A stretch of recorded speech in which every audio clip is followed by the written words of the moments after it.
નશાના સોદાગરોને મધદરિયે જ ઘેર્યા છે. જે ડૂબાડવા આવ્યા હતા દેશને એને દરિયામાં જ ડૂબાડ્યા છે. સરહદ ભલે હોય પાણીની, પણ નજર હિન્દુસ્તાનની પાકી છે. ગુજરાત એટીએસ બેઠી છે ત્યાં સુધી આ ડ્રગ માફિયાઓની બરબાદી પાકી છે. નમસ્કાર, આપ જોઈ રહ્યા છો સંદેશ ન્યૂઝ. હું છું બંસી દવે. આજે વાત કરીએ ગુજરાતના ઇતિહાસમાં સૌથી મોટા અને હાઈ વોલ્ટેજ ડ્રગ્સ ઓપરેશનની. નશાના આંતરરાષ્ટ્રીય સોદાગરોએ હિન્દુસ્તાનની યુવાનીને બરબાદ કરવા માટે મધદરિયે એક બહુ મોટો ખેલ રચ્યો હતો. પણ એમને નહોતી ખબર કે સામે Gujarat ATS, Indian coast guard અને એસઓજીની ત્રિપુટી લોખંડી દિવાલ બનીને ઊભી છે. એક જહાજ, 2000 નોટિકલ માઇલની સફર અને 1180 કરોડનું ઝેર. હા, કચ્છનું મુન્દ્રા પોર્ટ ફરી એકવાર આંતરરાષ્ટ્રીય ડ્રગ્સ નેટવર્કનું સેન્ટર બનતા બચી ગયું છે.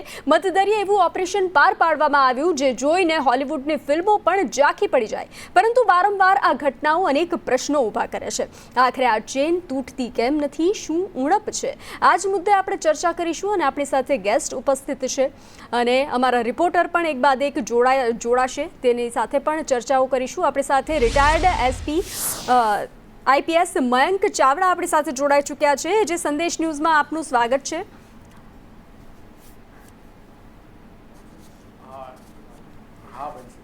જી મયંકજી, જે રીતે આ પૂરેપૂરું એક બાદ એક ડ્રગ્સને પકડવામાં આવે છે, એમાં આટલી મોટી માત્રામાં ડ્રગ્સને પકડવામાં આવ્યું છે, પહેલાં તો આ ઘટનાને તમે કઈ રીતે જુઓ છો?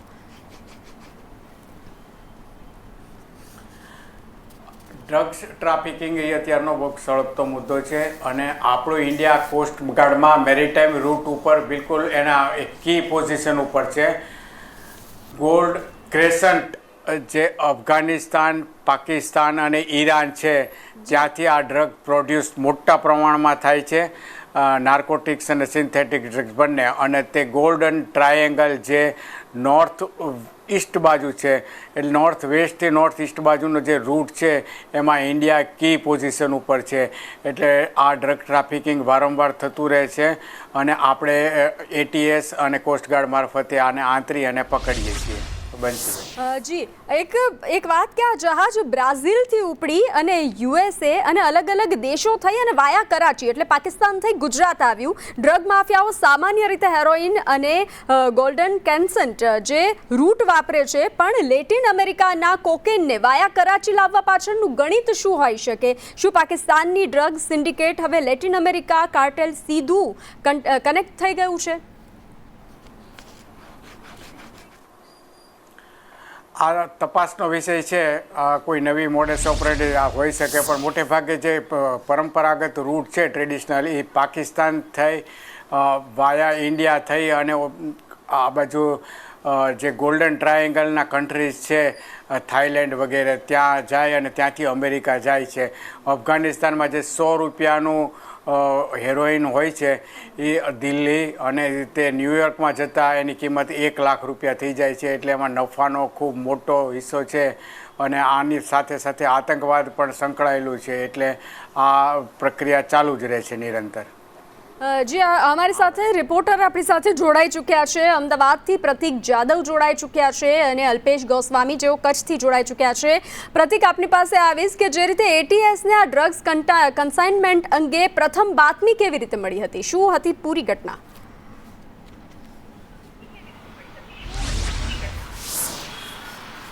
બંસી, આજે બાતમી મળી હતી એટીએસને. તે બાતમી મળી હતી કે ક્રૂઝ એક શિપની અંદર ડ્રગ્સ લાવવામાં આવેલું છે અને આ ડ્રગ્સ છે તે હાઈ ક્વોલિટીનું છે. કોકેન લાવવામાં આવેલું છે અને કોકેનની જો વાત કરવામાં આવે તો સ્વાભાવિક રીતે કોકેન છે તે લેટિન અમેરિકામાં બનતું હોય છે. બ્રાઝિલ, મેક્સિકો જેવા દેશોમાં કોકેન બને છે અને ત્યાંથી જ સપ્લાય કરવામાં આવતું છે. 2 ડ્રગ્સ પેડલરો છે ત્યાંથી શિપમાં બેઠા હતા અને પોતે જ શિપ ચલાવીને લાવતા હતા. આ જે બંને વ્યક્તિઓ છે તેમને દિલ્હીમાં બેસેલા 2 વ્યક્તિઓ દ્વારા સંપર્ક કરવામાં આવ્યો હતો અને તેમની પાસે મંગાવવામાં આવ્યું હતું. અને ત્યારબાદ જે શિપ લઈને તે લોકો નીકળ્યા હતા લેટિન અમેરિકાથી, ત્યાંથી બ્રાઝિલ, યુએસએ થઈને તેઓ પાકિસ્તાન પહોંચ્યા હતા અને પાકિસ્તાન બાદ તેઓ ગુજરાત રવાના થયા હતા. મહત્વનું છે કે જ્યારે પણ આવા કોઈ મોટા શિપ આવતા હોય છે ત્યારે તે અલગ અલગ દેશોમાં રોકાણ કરીને આવતા હોય છે, જેથી કરીને તેમના જે કન્સાઇનમેન્ટ હોય તે અલગ અલગ દેશોમાં ઉતારતા હોય છે, અલગ અલગ દેશોમાંથી કન્સાઇનમેન્ટ લેતા પણ લોડ કરતા હોય છે અને આ રીતે તેઓ પોતાના ગંતવ્ય સ્થાન સુધી પહોંચતા હોય છે. પરંતુ આ કન્સાઇનમેન્ટ જ્યારે પાકિસ્તાન પહોંચ્યું ત્યારે તેના પહેલા જ એટીએસના અધિકારીઓ પાસે બાતમી હતી કે આ જે યુરોપ નામનું જહાજ છે તેની અંદર મોટા પ્રમાણમાં કોકેનનો જથ્થો લાવવામાં આવી રહ્યો છે અને આ જ કારણથી કોસ્ટગાર્ડને સાથે રાખીને ગુજરાત એટીએસ છે તે આગલા દિવસથી જ વોચમાં બેઠું હતું આ યુરોપ નામના જહાજની, અને યુરોપ નામનું જહાજ જ્યારે ભારતની જળસીમામાં પ્રવેશ કર્યો ત્યારે તેને લગભગ મુન્દ્રા પોર્ટથી 10 નોટિકલ માઇલ દૂર તેને આંતરવામાં આવ્યું હતું અને તેમાં તપાસ હાથ ધરવામાં આવી હતી. પરંતુ જેવા એટીએસના અધિકારીઓ અને કોસ્ટગાર્ડના અધિકારીઓ આ જહાજ સુધી પહોંચ્યા તરત જ જે આરોપીઓ હતા તેમને ખબર પડી ગઈ હતી, કારણ કે કોસ્ટગાર્ડનું જે જહાજ હોય છે તે સફેદ કલરનું હોય છે, સફેદ રંગનું હોય છે અને અન્ય જહાજ કરતાં તે અલગ પડતું હોય છે. આ માહિતી મળતાની સાથે જે આરોપીઓ છે તેમના દ્વારા જે ડ્રગ્સનો જથ્થો હતો તેને સમુદ્રમાં ફેંકી દીધો હતો. કેટલોક જથ્થો રિકવર કરવામાં આવ્યો છે અને તેમાંનો એક આરોપી જે છે તે પણ ખુદ પોલીસથી બચવા માટે, એટીએસથી બચવા માટે, કોસ્ટગાર્ડથી બચવા માટે દરિયામાં કૂદી ગયો હતો, જેનો હજુ સુધી પતો લાગ્યો નથી. પરંતુ એક વ્યક્તિ કે જેનું સાહસ ન ચાલ્યું દરિયામાં કૂદવા માટેનું, તે પોલીસના, કોસ્ટગાર્ડના તેમજ ગુજરાત એટીએસના હાથે ઝડપાઈ ચૂક્યો છે અને આ તેની પાસેથી કુલ 118 કિલો જેટલું કોકેન જપ્ત કરવામાં આવ્યું છે. કુલ 150 કિલો કોકેનનો જથ્થો લઈને આવવામાં આવતો હતો, તેમાંથી લગભગ 28 કિલો જેટલો કોકેનનો જથ્થો છે તે પાણીમાં ડૂબી ગયો હતો, જે ફેંક્યો હતો તે. પરંતુ જે 118 કિલોનો જથ્થો ઝડપાયો છે બંસી, તેની બજાર કિંમતની વાત કરવામાં આવે તો 1180 કરોડ એટલે ખૂબ મોટી માત્રામાં આ જથ્થો લાવવામાં આવ્યો હતો. કુલ 1500 કરોડનો જથ્થો લાવવામાં આવતો હતો, પરંતુ તેમાંથી કેટલોક જથ્થો દરિયામાં ફેંકી દેવાના કારણે તે હજુ સુધી મળી શક્યો નથી. સાથે જ જે આરોપી કૂદી ગયો હતો તે પણ મળી શક્યો નથી. પરંતુ ખૂબ મોટી સફળતા ગુજરાત એટીએસને છે, કારણ કે આ જથ્થો ગુજરાતમાં નહીં પરંતુ દેશના પાટનગર દિલ્હીમાં મોકલવામાં આવનાર હતો અને દિલ્હીમાંથી આ જે જથ્થા છે તેનું અલગ અલગ રાજ્યોમાં ડિસ્ટ્રીબ્યુશન થવાનું હતું. પરંતુ સૌથી મોટો સવાલ એ છે કે દિલ્હીમાં જે બેસેલા જે બે વ્યક્તિ હતા તેને પણ ગુજરાત એટીએસની ટીમે ધરપકડ કરી છે અને આ ચારેય વ્યક્તિ કે જે આ ડ્રગ્સ કાર્ટેલમાં સંડોવાયેલા છે તે ચારેય વ્યક્તિ ન ભારતીય નથી પરંતુ બહારના દેશોના હોવાનું સામે આવ્યું છે. એટલે કહી શકાય કે બહારના દેશોના જે નાગરિકો છે તે માત્ર રૂપિયા કમાવાની લાલચે જ દેશમાં ડ્રગ્સ છે તેનો ડ્રગ્સ ઘુસાડી રહ્યા છે અને લોકોને ડ્રગ્સના રવાડે ચડાવી રહ્યા છે. જી, આપણી સાથે અલ્પેશ જોડાયેલા છે. અલ્પેશ, જે રીતે MSC જહાજને પોર્ટ પર લાવી અને કસ્ટમ વિભાગ અને એસઓજીની ટીમ દ્વારા કયા પ્રકારનું ઝીણવટભર્યું ઓપરેશન હાથ ધરવામાં આવ્યું હતી, શું હતી પ્રક્રિયા અને અત્યારે હાલ કેવો માહોલ મુન્દ્રા પોર્ટ પર જોવા મળ્યો છે?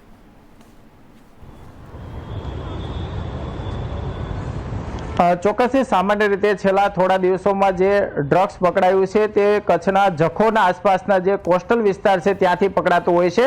એટલે કે છેલ્લા ઘણા સમયથી જે ડ્રગ્સ માફિયાઓ છે તે પાકિસ્તાનથી સીધું કચ્છ અથવા તો ગુજરાતના અલગ અલગ જે કોસ્ટલ વિસ્તાર છે ત્યાં આ પ્રકારે બોટ મારફતે ડ્રગ્સ મોકલતા હોય છે. પરંતુ છેલ્લા દિવસથી નવો ટ્રેન રૂટ શરૂ થયો છે, જેમાં તમે જોઈ શકો છો તે પ્રમાણે અલગ અલગ છે અથવા તો શિપની મદદથી આ પ્રકારે ડ્રગ્સનો જથ્થો છે તે અલગ અલગ જગ્યાએ મોકલવામાં આવી રહ્યો છે. જેમાં મુન્દ્રા પોર્ટ પરથી પણ અનેકવાર આ પ્રકારે ડ્રગ્સનો જથ્થો ઝડપાયો છે. તેવામાં વધુ એકવાર મુન્દ્રા પોર્ટ ઉપરથી 118 કિલો જેટલું કોકેઇનનો જથ્થો છે તે ઝડપી પાડવામાં આવ્યો છે.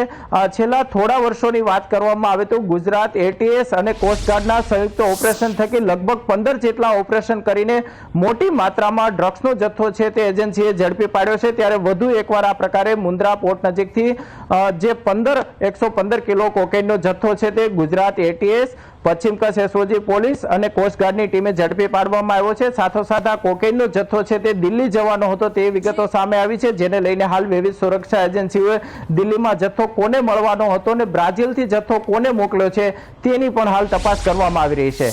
जी अल्पेश, आपने दिल्ली की बात करी, दिल्ली थी संवाददाता अजय जोड़ाई चुके हैं. जी अजय, जिस तरीके से दिल्ली में जिन 2 संदिग्धों से पूछताछ की गई उसको हिरासत की कार्रवाई हुई है, इस पूरे इंटरनेशनल सिंडिकेट में उनका रोल क्या है और क्या ये सिर्फ ड्रग कुरियर यानी कि माल रिसीव करने वाले थे या दिल्ली NCR के मुख्य मास्टरमाइंड है ये लोग?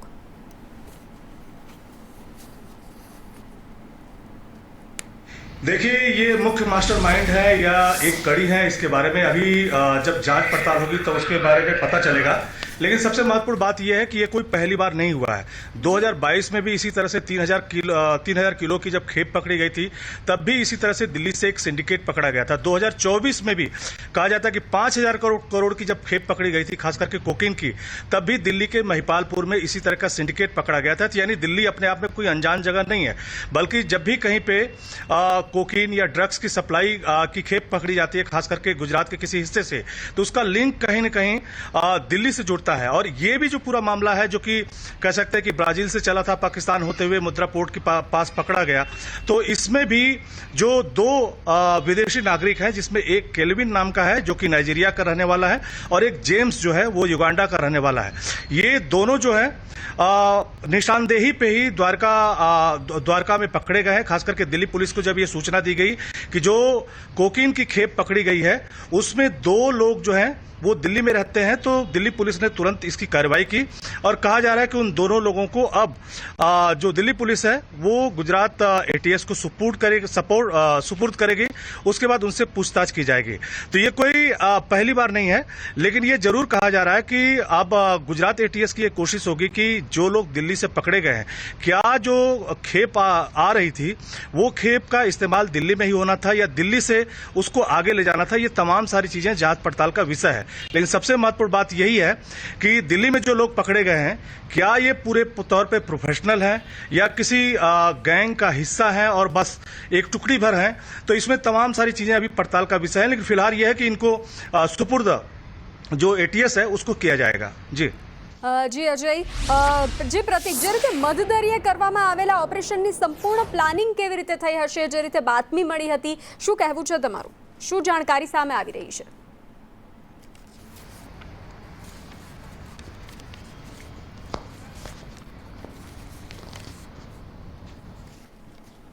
કોસ્ટગાર્ડનો સહારો લેવામાં આવતો, તેમની મદદ લેવામાં આવતી હોય છે, કારણ કે મધદરિયે કેવી રીતે આરોપીઓને પકડવા, કેવી રીતે ઓપરેશન પાર પાડવું, તે તમામ વિગતો અને તમામ બાબતોથી કોસ્ટગાર્ડ છે તે પરિચિત હોય છે. તેમની પાસે તમામ આધુનિક સાધનો ઉપલબ્ધ હોય છે જેથી કરીને ફાસ્ટ બોટનો ઉપયોગ કરીને આરોપીઓને ઝડપી શકાય જો આરોપી ભાગે તો. અને આ જ કારણથી ગુજરાત એટીએસને જ્યારે માહિતી મળી ત્યારે તેમણે સૌથી પ્રથમ કોસ્ટગાર્ડનો સંપર્ક કર્યો હતો. કોસ્ટગાર્ડ પાસે તેમણે માહિતી શેર કરી કે એક જહાજ, યુરોપ નામનું જહાજ છે તે ગુજરાત આવવાનું છે, ખાસ કરીને મુન્દ્રા પોર્ટની બાજુમાં આવવાનું છે, અને ત્યાંથી આ જહાજની અંદર ડ્રગ્સનો મોટો જથ્થો રાખવામાં આવે છે. અને આ જ કારણથી કોસ્ટગાર્ડે આ ઓપરેશન પાર પાડ્યું હતું. ખાસ તો કોસ્ટગાર્ડ પાસે અનેક અલગ અલગ સિસ્ટમ હોય છે, જીપીએસ મેપિંગ સિસ્ટમ હોય છે, જેની અંદર કઈ બોટ કેટલે સુધી આવી છે, ક્યાંથી આવી રહી છે, તમામ બાબતો તેની પાસે માહિતી હોય છે. અને આ જ કારણથી ગુજરાત એટીએસ અને કોસ્ટગાર્ડના જે અધિકારીઓ છે તેમનું સંયુક્ત ઓપરેશન હતું. સાથે જો વાત કરવામાં આવે તો એસઓજીએ પણ બેક સપોર્ટ પૂરો પાડ્યો હતો આ ઓપરેશન દરમિયાન. એટલે કહી શકાય કે ગુજરાત એટીએસ, કોસ્ટગાર્ડ અને એસઓજી કચ્છ આ તમામની સંયુક્ત કામગીરીના કારણે આ મોટું ઓપરેશન છે તે પાર પાડ્યું છે. પરંતુ કોસ્ટગાર્ડની જે ટીમો છે તે આવા મિશન પાર પાડવા માટે ટ્રેન થયેલી છે, વેલ ટ્રેન થયેલી છે, અને ભૂતકાળમાં આવા અનેક ઓપરેશન તેમના દ્વારા પૂરા પાર પાડવામાં આવે છે. જેના કારણે ગુજરાત એટીએસની ટીમે જ્યારે તેમને બાતમી મળી સૌ પ્રથમ કોસ્ટગાર્ડ સાથે સંપર્ક કર્યો હતો. તેમના દ્વારા એક વોચ રાખવામાં આવી હતી અલગ અલગ જગ્યાઓ પર. તેમની બોટ છે ફાસ્ટ બોટ, તેને વોચમાં રાખવામાં આવી હતી. જેવું આ યુરોપ નામનું જહાજ ભારતીય જળસીમામાં પ્રવેશ કર્યું તરત જ તેના ઉપર વોચ રાખવામાં આવી હતી અને લગભગ તેમને લાગ્યું કે હવે આ જગ્યા ઉપર તેમને પકડવા છે. ત્યારે તમામ જગ્યાએથી ચારે તરફથી કોસ્ટગાર્ડની ટીમ તેમજ ગુજરાત એટીએસની ટીમે આ જહાજ ઉપર એટેક કર્યો હતો અને જહાજમાં રહેલા જે વ્યક્તિઓ છે તેમને ઇન્ટરસેપ્ટ કરીને તેમની પૂછપરછ કરી. સાથે જ જે જથ્થો આ જે બંને આરોપીઓ છે તે બંને આરોપીઓ ખૂબ જ સાતીર હતા. તેમના દ્વારા જે જથ્થો ડ્રગ્સનો કોકેનનો લાવવામાં આવ્યો હતો તે પોતાના રેસ્ટ રૂમમાં, એટલે કે જે શિપના જે ચાલકો હોય છે તેમના માટે એક અલગથી રેસ્ટ રૂમ બનાવવામાં આવતો છે કે જ્યાં તેઓ આરામ કરી શકતા હોય, તેની અંદર તેમણે છુપાવ્યો હતો. બાકીનો જે જથ્થો હતો કે જે શંકાસ્પદ નહોતો, તેમાં કોઈ તકલીફ નહોતી, તેવો માલ જે છે તે શિપની બહાર રાખવામાં આવ્યો હતો, જેની તલાશી લેતા કશું જ મળી આવ્યું નહોતું. પરંતુ જે ચોક્કસ બાતમી ગુજરાત એટીએસની હતી તે આધારે સૌ કોઈને લાગતું હતું કે આ જહાજની અંદર, આ શિપની અંદર કંઈક શંકાસ્પદ છે, જેના કારણે આરોપીઓ હડબડાટમાં હતા. સાથે જ જે નાઇટ વિઝનના કેમેરા હતા તેમાં પણ કેદ થયું હતું કે આરોપીઓ દ્વારા કશીક વસ્તુ દરિયાની અંદર ફેંકવામાં આવી રહી છે. લગભગ 5 થી 6 જેટલા જે પેકેજ હતા તે દરિયામાં ફેંક્યા હતા, જેના કારણે જે શંકા હતી તે શંકા હકીકતમાં પરિણમી હતી. ત્યારબાદ જ્યારે જે આરોપીઓ છે તેમના રેસ્ટ રૂમની તપાસ કરી હતી, તેની અંદરથી પેકેટ મળી આવ્યા હતા અને પેકેટનું પૃથ્થકરણ કરવામાં આવ્યું હતું. ખાસ તો પેકેટનો FSL રિપોર્ટ કરવામાં આવ્યો, જેમાં સ્પષ્ટપણે માલુમ થયું કે આ પેકેટની અંદર બીજું કંઈ નહીં પરંતુ કોકેન છે કે જે ખૂબ જ હાઈ ક્વોલિટીનું ડ્રગ્સ માનવામાં આવે છે. આ પ્રકારનું ડ્રગ્સ છે તે લેટિન અમેરિકામાં બને છે, ખાસ કરીને બ્રાઝિલ, મેક્સિકો જેવા દેશો કે જ્યાં આવા દેશોની અંદર આ પ્રકારની પ્રવૃત્તિને અંજામ આપવામાં આવતો. જી પ્રતિક, આભાર. મયંકજી, જે રીતે આટલા મોટા આંતરરાષ્ટ્રીય ડ્રગ્સ રેકેટને તમે કેટલી ગંભીર સુરક્ષાની દ્રષ્ટિએ ચિંતાનો વિષય છે, કેવી રીતે જુઓ છો? આ ખરેખર એક ચિંતાનો વિષય છે, કેમ કે આતંકવાદ આની સાથે ડ્રગ્સની સાથે પેરેલલ જોડાયેલું હોય છે. ડ્રગ્સ માફિયા અને આતંકવાદ બંને પેરેલલ ને સાથે સાથે ચાલતી વસ્તુઓ છે અને એકબીજાને સંલગ્ન રહી અને આગળ વધે છે.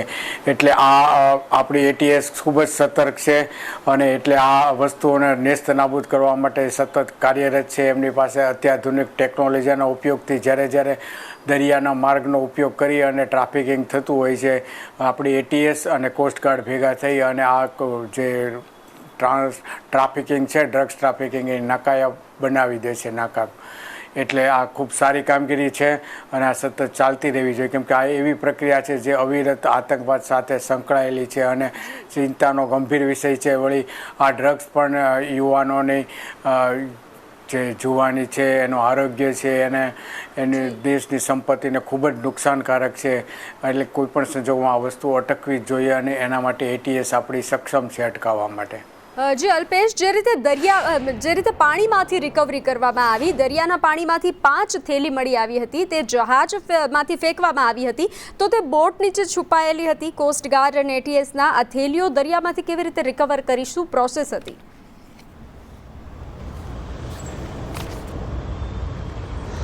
ચોક્કસથી જ્યારે આપણી એજન્સીઓ દરિયાઈ જળસીમામાં પહોંચી ત્યારે ચોક્કસથી આરોપીઓની એ વાતને ખ્યાલ હતો કે ચોક્કસથી તેને એજન્સીઓ ઇન્ટરસેપ્ટ કરી રહી છે, ત્યારે તે આ કોકેઇનનો જથ્થો છે તેમને દરિયામાં ફેંકી દીધો હતો ને આપણી એજન્સીએ તેમાં 5 જેટલા પેકેટ છે તે કબજે કર્યા છે ને તેમાં 118 કિલો જેટલો કોકેઇનનો જથ્થો ઝડપી પાડવામાં આવ્યો છે, જેની આંતરરાષ્ટ્રીય બજાર કિંમત 1000 કરોડ રૂપિયા થાય છે. હાલ સમગ્ર મામલે જે આરોપી છે તેની પણ પૂછપરછ કરવામાં આવી રહી છે. પ્રાથમિક જે તપાસમાં સામે આવ્યું છે તે પ્રમાણે આ શિપ છે તે બ્રાઝિલથી રવાના થયું હતું અને ત્યારબાદ અમેરિકા, પાકિસ્તાનના કરાચી બંદર અને ત્યારબાદ મુન્દ્રા પોર્ટ પર આવ્યું હતું. આ જે કોકેઇનનો જથ્થો છે તે દિલ્હી મોકલવાનો હતો તે પણ સામે આવ્યું છે. તેને લઈને પણ હાલ દિલ્હી કોણ તેને રિસીવ કરવાનું હતું તેને લઈને પણ હાલ તપાસ કરવામાં આવી રહી છે. जी अजय, जैसे 1180 करोड़ रुपए की ये इतनी बड़ी खेप जो है, जो दिल्ली में ये जहर कहाँ कहाँ सप्लाई होने वाला था, क्या जानकारी सामने आ रही है? जैसे दिल्ली NCR की बड़ी रेव पार्टियों, बड़े क्लबों में क्या इसका उपयोग होने वाला था? कौन सी जानकारी सामने आने वाली आ रही है?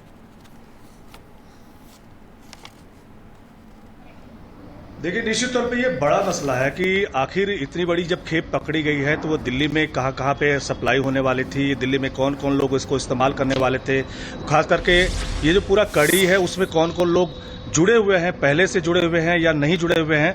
लेकिन सबसे महत्वपूर्ण बात यह है कि ये कोई पहली बार नहीं है और कि ये सबसे बड़ी खेप नहीं है, बल्कि इसके पहले भी आपको याद होगा कि किस तरह से 2024 में 3000 किलो कोकीन पकड़ी गई थी, जिसका दाम बताया जा रहा था कि 5000 करोड़ रुपए है. तो ये निश्चित तौर पर दिल्ली में तो सप्लाई होती है. इसी तरह से महिपालपुर एक इलाका है जहां पे खुद गुजरात ATS की टीम आई थी और खास करके मुद्रा पोर्ट पे जब कोकीन की खेप पकड़ी गई थी तो उसका पूरा लिंक जो है यहीं पे पाया गया था. इसी तरह से यहां के कुछ बिजनेसमैन भी जो बाद में अरेस्ट हुए थे उनसे भी पूछताछ की गई थी 2024 में भी, 2026 में भी. शुरुआत में भी कुछ ऐसी कड़ियां पाई गई थी जिसमें यह पाया गया कि बहुत सारे ऐसे लोग हैं जो इस तरह के जो संदिग्ध गतिविधियां हैं उससे जुड़े हुए हैं. लेकिन ये जो मुख्य बात यह है कि जो करीब 1 या 1.25 करोड़ रुपए का जो कोकीन पकड़ी गई है, ये जो खास करके नाइजीरिया या युगांडा के जो दोनों शख्स थे, ये किसके कहने पे काम करते हैं या कहीं पे इनको सप्लाई करनी थी, ये निश्चित तौर पे जांच पड़ताल का विषय है. जैसा ये बताया गया है कि जब पुलिस के द्वारा इन दोनों की धरपकड़ की गई थी तो कहा जा रहा है कि इनको गुजरात ATS को सौंपा जा रहा है और गुजरात ATS पूछताछ करेगी कि आखिर इसकी जो सप्लाई है क्या दिल्ली में ही करनी थी या दिल्ली के किसी दूसरे इलाके में यहां से सप्लाई करनी थी. तो ये तमाम सारी जांच पड़ताल का विषय है और ये जब गुजरात ATS जब इसकी जांच पड़ताल करेगी तभी पता चल पाएगा. लेकिन इतना जरूर है कि इसका लिंक कोई पहली बार ऐसा नहीं है कि दिल्ली में तलाशा जा रहा है और कोई बहुत बड़ी खेप इतनी ज्यादा नहीं है. इससे बड़ी खेप 3,000 किलो की कोकीन की खेप दिल्ली में पहले भेजी जा चुकी है और पकड़ी भी जा चुकी है. जी अजय जी, મયંક જી, જે રીતે ડ્રગ્સ સ્મગલર્સ હવે સમુદ્રી માર્ગને જ કેમ વધુ પસંદ કરી રહ્યા છે, શું કારણ?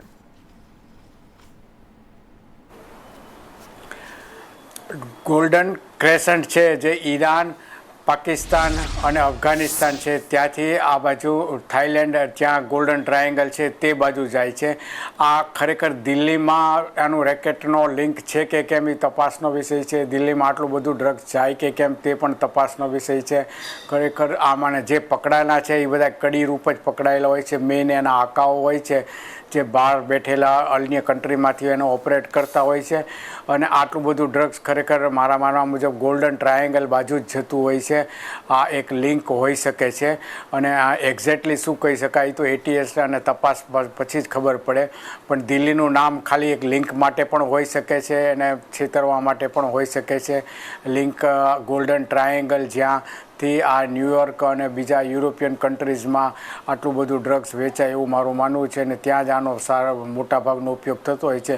દિલ્હીની ડ્રગ્સ પાર્ટી અને રેવ પાર્ટી હોય છે પણ ત્યાં આટલા મોટા પ્રમાણમાં આટલા વ્યાપક પ્રમાણમાં ડ્રગ્સનો ઉપયોગ થાય એવું હું માનતો નથી. જી અલ્પેશ, જે રીતે કરાચી એટલે કે પાકિસ્તાન થઈ અને આ જહાજ મુન્દ્રા આવ્યું ત્યારે આ ઘટના બાદ કચ્છના દરિયા કિનારે એટલે કે મુન્દ્રા બંદર પર કસ્ટમ્સ અને મરીન પોલીસ દ્વારા સુરક્ષા વ્યવસ્થાની સખત કરવામાં આવી છે કે કેમ, શું છે અત્યારે?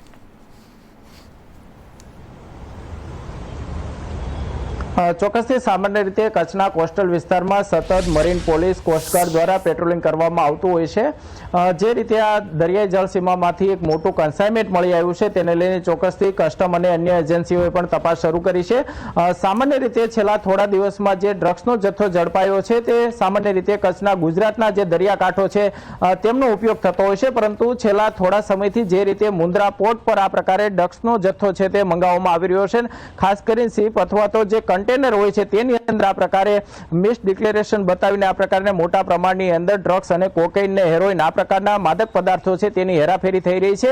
તે એક ચિંતાનો વિષય છે. પરંતુ સુરક્ષા એજન્સીઓ ચોક્કસથી તાલમેલથી જે રીતે આ ઓપરેશન પાર પાડવામાં આવ્યું જેમાં કોસ્ટગાર્ડ, ગુજરાત એટીએસ અને કચ્છની સ્થાનિક પશ્ચિમ કચ્છ એસઓજી પોલીસ ચોક્કસથી એક બાતમી મળી હતી જેના આધારે સમગ્ર ઓપરેશન પાર પાડવું એટલે કે એજન્સીઓ પણ જી મયંકજી, જે રીતે ભવિષ્યમાં આવી હેરાફેરી અટકાવવા માટે સુરક્ષા એજન્સીઓએ કયા પ્રકારના પગલાં ભરવા જોઈએ હવે આગામી સમયમાં? આગામી સમયમાં જે સુરક્ષા એજન્સીઓએ પગલાં ભરવાના હોય છે તે સતત એ લોકો ઇન્ટરનલ કોઓર્ડિનેશન કરતા હોય છે. પછી ફિશરમેન વોચ ગ્રુપ હોય છે. તમામ જે કાંઠાઓ ઉપરની જેટલી બોટો હોય છે તે બધાનું રજિસ્ટ્રેશન અને જીપીએસ અને એના ઓળખ ચિહ્ન થઈ ગયેલા હોય છે. કયા જહાજની મૂવમેન્ટ હોય છે તેની તમામ માહિતી કોસ્ટગાર્ડ પાસે અને નેવી પાસે હોય છે. એટલે કોઈ અજાણ્યું વાહન શિપ પસાર થતું હોય તો તરત જ ખ્યાલ આવી જાય છે. દરેક શિપના મૂવમેન્ટ અને એના પાસિંગના રૂટ પણ નક્કી હોય છે. અને આના માટે એટીએસ પાસે અત્યાધુનિક ટેકનોલોજી અને એના સાધનો હોય છે જેના આધારે જો કોઈ સસ્પિશિયસ કે શંકાસ્પદ પ્રવૃત્તિ થતી હોય તો તરત તે ઇન્ટરસેપ્ટ કરી અને માહિતી શેર કરી દેતી હોય છે. અને આ બધી બીજી પણ ગુપ્તચર એજન્સીઓના સંપર્કમાં રહી અને આની માહિતી અને આ નેટવર્ક તોડી પાડવા માટે જે કાંઈ પ્રયાસ કરવાનો હોય છે તે તમામ રીતે એટીએસ અને સ્થાનિક પોલીસ દ્વારા કરવામાં આવતો હોય છે. જી મયંકજી, આપ સંદેશ ન્યૂઝ સાથે જોડાયા, આપનો ખૂબ ખૂબ આભાર. અજય, અલ્પેશ, જાણકારી સાથે જોડાવા બદલ આભાર. તો આ હતું મધદરિયે લખાયેલું એ ઓપરેશન જેણે સાબિત કરી દીધું કે ગુજરાતનો દરિયા કિનારો ભલે ડ્રગ માફિયાઓ માટે શોર્ટકટ બનવાનો પ્રયાસ કરે છે પરંતુ અહીં બેઠેલી એજન્સીઓ માટે એ ડેડ એન્ડ છે. સાબિત થાય છે કે બ્રાઝિલથી ચાલેલું આ નેટવર્ક દિલ્હી પહોંચે તે પહેલાં જ એટીએસ અને લોકલ એસઓજીએ તેને ધ્વસ્ત કરી નાખ્યું. કુલ 3 આરોપીઓ અત્યારે જેલના સળિયા ગણી રહ્યા છે અને આ આંકડો હજુ પણ વધી શકે છે. તો હાલ આ ચર્ચાને વિરામ આપીશું. નમસ્કાર.